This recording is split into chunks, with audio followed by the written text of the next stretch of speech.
श्री रमण महर्षि बताते हैं, शरीर तो क्रियाहीन अनावश्यक व्याधि ही हमारे साथ है। जो हो तो ठीक, ना हो तो ठीक। यह निष्प्राण शरीर तो कभी स्वयं को मैं नहीं कहता और इसकी जानकारी होने पर भी चेतना नहीं होती। यह होना और जान जाना के बीच की स्थिति में ही मैं यानी अहम का प्रादुर्भाव होता है। शरीर के विस्तार लंबाई चौड़ाई का आभास मन बनने लगता है।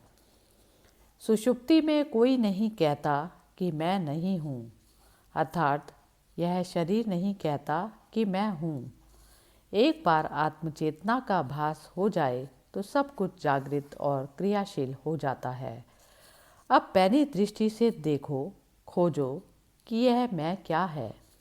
जागृत अवस्था में हम सब लोग शरीर को जानते देखते हैं, पर शरीर अपने को मैं नहीं कहता। लेकिन जब जागृत चेतन नहीं रहता तो हम मैं शब्द नहीं बोलते। सपने में अर्धचेतन मन काम करता है, पर सुषुप्ति में चेतन सोचता रहता है। यह कभी नहीं कहता कि मेरा कोई अस्तित्व नहीं है। इसका अर्थ है कि मैं कोई अलग वस्तु है जिसका संबंध इस शरीर से नहीं। यह शरीर से अलग स्वतंत्र कोई चीज़ है। इस बात का पता लग जाना ही ज्ञान की शुरुआत है। यहीं से अज्ञान टूटना शुरू होता है। यह पता लगने पर कि मैं क्या है, कहाँ से इसका उद्भव होता है, इस ओर बढ़ना चाहिए। मैं आत्मन की खोज गंभीर परंतु प्रसन्नता देने वाला विषय है। इस प्रसन्नता सुख आनंद की खोज हमें वास्तविक आनंद की स्थिति तक ले जाती है।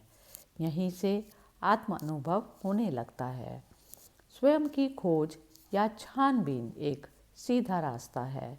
इस पर अथक प्रयास हमें लक्ष्य तक पहुंचाता है, यानी हमें स्वयं के मूल स्रोत का पता लगने लगता है।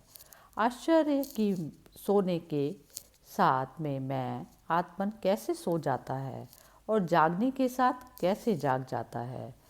इससे यह साफ हो जाता है कि अहम भाव से रहित अवस्था ही यथार्थ है, क्योंकि इसमें मैं का कोई स्थान नहीं। इसलिए हमेशा इस खोज की स्थिति में रहना चाहिए। रास्ता हमेशा साफ होता जाएगा। साधारणतः रास्ता खोजने वाला व्यक्ति इधर उधर देखे बिना उसी खोज में खोया हुआ अपने गंतव्य लक्ष्य को प्राप्त करता है। इसी खोज में लगा मन मानस इसी में व्याप्त रहता है, अपना कोई अलग अस्तित्व नहीं बना पाता। भगवान श्री रमण बताते हैं कि वह स्थिति या अवस्था जिसमें मैं का कोई स्थान या महत्व नहीं, आत्म अनुभूति है। इसे सतत खोज के प्रयास द्वारा अनुभव करना चाहिए। स्वयं की सतत खोज अहम को मिटाने का, अहम से मुक्त होने का निश्चित मार्ग है। इसी से मैं शरीर हूँ यह भाव मिट जाता है और जीव आत्मभाव की अवस्था में स्थित हो जाता है। यह राजमार्ग है अपने अंतर की गहन खोज, गहरी पीठ। जैसे शिकारी शांत भाव में खोजता खोजता मूल शिकार तक पहुंच जाता है, बिल्कुल वैसी ही खोज है यह। अनुभूति की पराकाष्ठा है यह। जागरूकता की स्थिति में पूर्ण स्थिरता, पूर्ण समन्वय और एक स्थिति बनाए रखना ही साधना है। राजयोग के इस मार्ग द्वारा भगवान ने आत्मजिज्ञासुओं को सरल रास्ता दिखाया है। उसी आसान मार्ग से आत्म तत्व की अनुभूति होती है। आत्मन की खोज के सतत प्रयास द्वारा उस स्थिति में बने रहने से मैं शरीर हूँ इस विचार भाव से मुक्ति हो जाएगी। किंतु यह शरीर तो नाशवान है, इसलिए इसके प्रति मोह आस्था समाप्त हो जाएगी। जब मन अंतर्मुखी हो जाएगा और लगातार प्रश्न करता रहेगा कि मैं कौन हूँ और अहंकार के मूल में पहुँच जाएगा, तो इस चोट से अहंकार टूटकर चूर चूर हो जाएगा। तब अहंकार रूपी मैं आत्मरूपी मैं के भाव में सामने आएगा। यह भाव कुछ इस प्रकार भी व्यक्त किया जा सकता है, जैसे हमारे घर में कोई चोर आ जाए और हम जोर जोर से खटखटाएं और पूछें कि तू कौन है, तो डर के मारे वह भाग जाएगा। लेकिन फिर घर में कौन रह जाएगा? केवल हम, जो वास्तव में इसके मालिक हैं, अर्थात अहंकार। शरीर का मैं बाहर से आए चोर की तरह है और हमारे अज्ञान के कारण हमारे घर में घुस आया है। इतना ही नहीं, वह स्वयं को घर का असली मालिक बनाए बैठा है। हम कमज़ोर हैं, इसका मुकाबला नहीं कर पाते, तो हमने भी उस थोथे अहंकार को ही घर का वास्तविक स्वामी स्वीकार कर लिया है।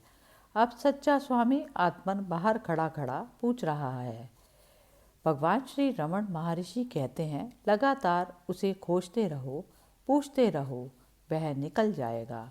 अपने मकान में तुम स्वयं स्थित हो जाओगे। तुम्हें सुख आनंद का अनुभव होगा, चिर शांति प्राप्त होगी।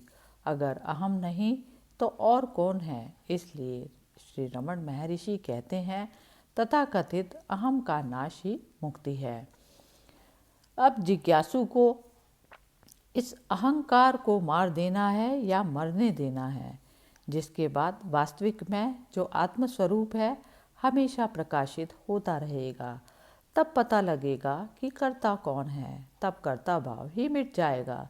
इस प्रकार जीव हर प्रकार के कर्म, तीनों प्रकार संचित, आगामी और प्रारब्ध कर्म से मुक्त हो जाएगा। इसका परिणाम होगा कि अहंकार के भाव से सदा सदा के लिए मुक्ति हो जाएगी और मुक्ति अनंत है, सदा रहने वाली है। ऐसा मुक्त जीव फिर जन्म लेता है तो सतत खोज में लीन रहता है।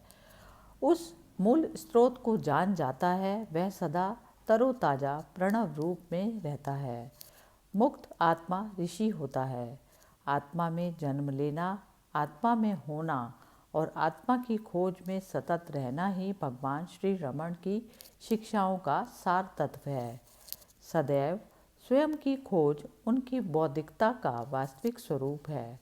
सच्चा जिज्ञासु सत्य के बाद इस समस्या के अंतर्निहित स्वरूप को खोजता है और उसके समाधान का प्रयास करता है। यह ज़रूरी है, पर यह उस समय भी शुरू नहीं होता। इसके लिए ज़रूरी है लगातार अभ्यास, जिसमें कोई ढीलापन ना आए। लक्ष्य को प्राप्त करने का यही रास्ता होना चाहिए। ज्ञानी के जीवन में अंतर्धारा आंदोलित रहनी चाहिए और मुमुक्षु सतत प्रयत्नशील को आध्यात्मिक पूर्णता को प्राप्त करना चाहिए तथा ऋषियों के जीवन द्वारा प्रभावित सतत जानने की इच्छा, उस पर सात्विक भाव, स्थूल पदार्थों के प्रति आसक्ति को कम करना ही ज्ञानी का सतत प्रयत्न होना चाहिए। हम भी भगवान के चरण कमलों में प्रार्थना करते हैं कि हमारे अंदर यह आत्मखोज की भावना हमेशा रहे और हम शरीर हैं, यह भाव सदा सदा के लिए समाप्त हो जाए और हम स्वयं को अनंत चेतन स्वरूप आत्मा ही समझें। हम सदा स्वयं को आत्मा ही समझें, न कि यह नाशवान शरीर। जो ज्ञान के चक्षुओं द्वारा स्वयं को देखता है, अपना शरीर भाव छोड़ देता है और मन शरीर की इच्छाओं का त्याग कर देता है, वह स्वतः ही आनंद में, परमानंद में प्रवेश हो जाता है। हरि ओम तत्सत।